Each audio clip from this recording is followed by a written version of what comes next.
तो भाई लोग आज का बैटल है वांगलिंग वर्सेस गोजो, सुपरमैन और एलियन एक्स के बीच में। सभी कैरेक्टर पावरफुल है बट देखते हैं कौन किसे पहले नॉकआउट करता है। सबसे पहले हम लोग गोजो, सुपरमैन और एलियन एक्स का पावर को देखेंगे, उसके बाद वांगलिंग का। तो मैं हुसैन और शुरू करते हैं वीडियो। तो पहले हम लोग समझ लेते हैं गोजो का पावर को वो किस तरह से इस्तेमाल करता है और किस तरह से वो वांगलिंग को टक्कर देगा। तो पहले तो गोजो यूज करेगा रिवर्स कर्स टेक्निक, जिसके मदद से वो डिफेंस और ऑफेंस दोनों ही कर सकेगा। तो पहले हम लोग उसका अटैक पोटेंशियलिटी देख लेंगे, क्योंकि उसका कितना पावरफुल अटैक हो सकता है वो भी तो जानना जरूरी है।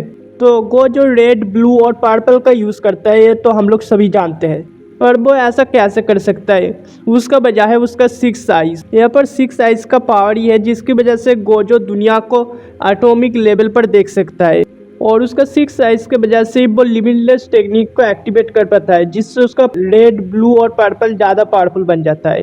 तो सबसे पहले 6 आइज की मदद से गोजो अपनी ब्लू पावर को लेता है, जो कि नेगेटिव पावर है, और उसके बाद उसका रिवर्स कर्स टेक्निक के साथ मिला देता है। रिवर्स कर्स टेक्निक के साथ मिलने की वजह से माइनस और माइनस प्लस बन जाता है। कुछ भी समझ में नहीं आया तो 5B का किताब देख लेना। और यहाँ पर रेड का जो पावर है वो ब्लू से 2 गुना है, और इसका वजह यही है कि दोनों ब्लू मिलकर ही एक रेड बनता है। ये टेक्निक बहुत ही ज़्यादा कॉम्प्लिकेटेड था, इस वजह से शायद वो पहले इसको इस्तेमाल नहीं कर पाता था।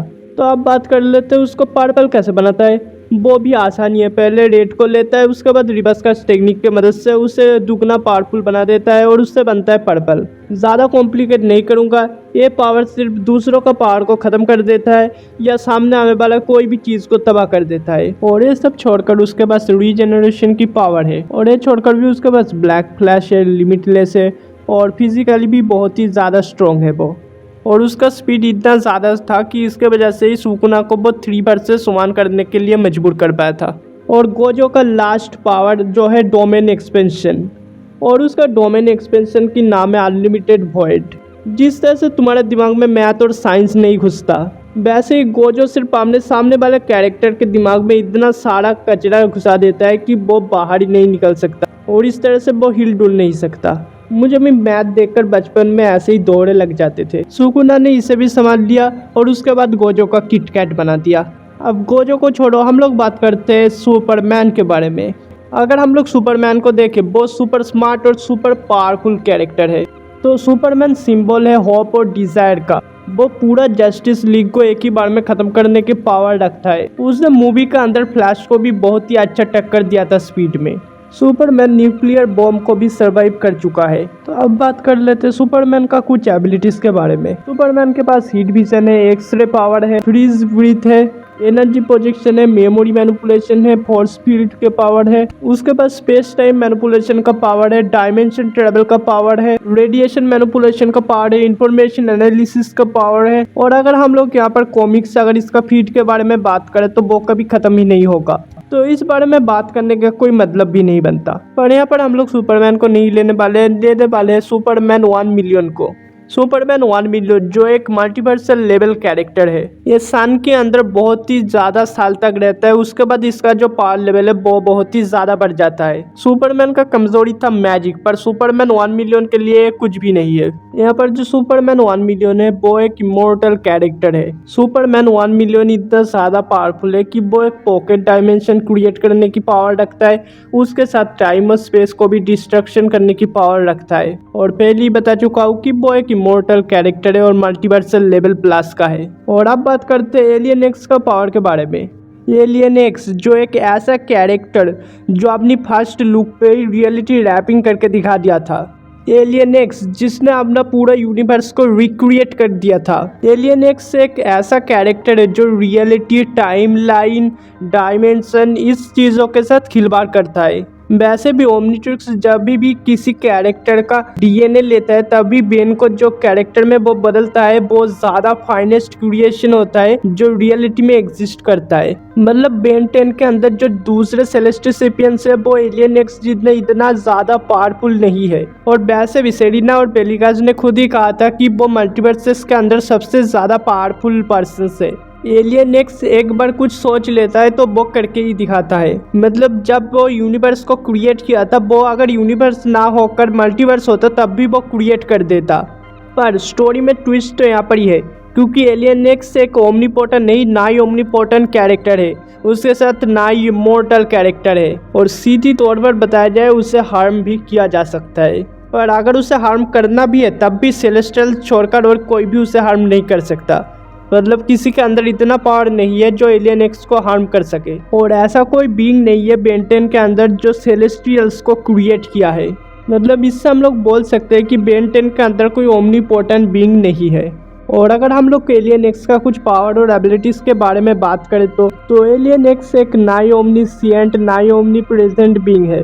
उसके पास डायमेंशनल स्टोरेज, टेलीकाइनेसिस, टेलीपोर्टेशन, उसके पास है dimension travel, portal creation, light manipulation, flight, duplicate बनाने की power, soul manipulation, exist and erase, data manipulation, information analysis, energy, gravity, fire, electric manipulation की power, mana manipulation, spatial manipulation, life manipulation, aura manipulation, biology manipulation, law manipulation, psychic attack summon करने की power है इसके पास, और इसका जो speed है वो इमेजरेबल है। एक कैरेक्टर लिटरली हाइपरवर्सल कैरेक्टर है, मतलब इसका जो स्ट्राइक है वो हाइपरवर्सल लेवल का है। इससे आप समझ सकते हो कि इसका पावर लेवल और एनोस का पावर लेवल, दोनों का पावर लेवल लिटरली सेम है। इसके पास डुप्लीकेट बनाने की पावर है जो इसके जैसे ही पावरफुल होगा। तो अब देखना पड़ेगा कि वांगलिंग इन तीनों कैरेक्टर को हरा पाता है या नहीं, और ये जानने की शुरुआत होगा वांगलिंग का पावर जानने से। तो हम लोग अब बात करते हैं वांगलिंग का कुछ सीक्रेट एबिलिटीज के बारे में जिनको आपने पहले सुना भी नहीं होंगे। क्या बात कर रहे हैं? तो वांगलिंग एक एंशिएंट गॉड है। एंशिएंट गॉड के पास बहुत ही तरह के टूल्स और स्पिरिट होते हैं, और इसी तरह वांगलिंग के पास 8 स्पिरिट्स है। तो पहले को तो आप जानते हैं जो कि है जिंके, उसका स्पिरिट स्वैड, और सेकंड है बाइक्यूओ, शायद मैं नाम सही बोल रहा हूँ, शायद इसे आप सीजन 2 या 3 के अंदर देखे होंगे। और नंबर 3 स्पिरिट है सीप, और ये सीप एक साइकिल है। और नंबर 4 पे है टॉयलेट, हाँ सच में टॉयलेट ही है, और इस टॉयलेट स्पिरिट का नाम है लॉर्ड मा। आपने शायद इस आईपॉड को आपने देखा ही होगा वांगलिंग के पास, और हाँ यही उसका 5th टूल है जो कि है कोई आईपॉड। आप में से बहुत लोग बचपन में एनीवे डोर का नाम तो सुना ही होगा, और उसका ये अपग्रेडेड वर्जन है वांगलिंग का 6th टूल नागुटो। ये भी एक डोरी है जहाँ से वो कहीं भी जा सकता है शायद, और बाकी सारे ज़्यादा ज़रूरी नहीं है। आप में से बहुत लोग वांगलिंग को बाउंडलेस कैरेक्टर बुलाते हो, पर आपको कोई रीज़न नहीं मिलता बुलाने के लिए, मतलब परफेक्ट रीज़न नहीं मिलता, पर मैं दे सकता हूँ एक रीज़न, जो कि है उसका कोई आईपॉड। जो ओमनीपोटेंट गॉड्स का काम करता है वो या कोई आईपॉड करता है। इसके साथ आप किसी का भी फेथ को लिख सकते हो, सीधी बात में बताया जाए तो भाग्य को लिख सकते हो। इसके साथ आप टाइमलाइन, डायमेंशन, ह्यूमन, कोई पार्टिकुलर गॉड, उसका भी आप लिटरली जो फेट है उसको भी लिख सकते हो। वो एवरेज टाइम पर जो पावर्स यूज़ करता है वो है reality warping, time manipulation, space manipulation, memory manipulation, promise लेने की टेक्निक, और थोड़ा बहुत डिवाइन मैजिक। और यहाँ पर इसका जो टायर लेवल है वही उसको सबसे ज़्यादा मदद करेगा। तो आप बात कर लेते हैं कि वांगलिंग को इन तीनों कैरेक्टर क्या हरा पाएंगे या नहीं। तो सबसे पहले हम लोग गोजो की बात करते हैं। यहाँ पर गोजो बेहतर से बेहतर फाइट देने की कोशिश करेगा, पर वांगलिंग से नहीं, वांगलिंग का साइकिल से, क्योंकि वांगलिंग का बाईसाइकिल का स्पिरिट भी गोजो का पावर से बहुत ही ज़्यादा है। और हाँ, अगर वांगलिंग छींक दिया ना तब भी गोजो रियलिटी से इरेज हो जाएगा। यहाँ पर जो सुपरमैन 1 मिलियन है वो वांगलिंग को बहुत ही अच्छा फाइट देगा, क्योंकि वो एक मल्टीवर्सल लेवल कैरेक्टर है।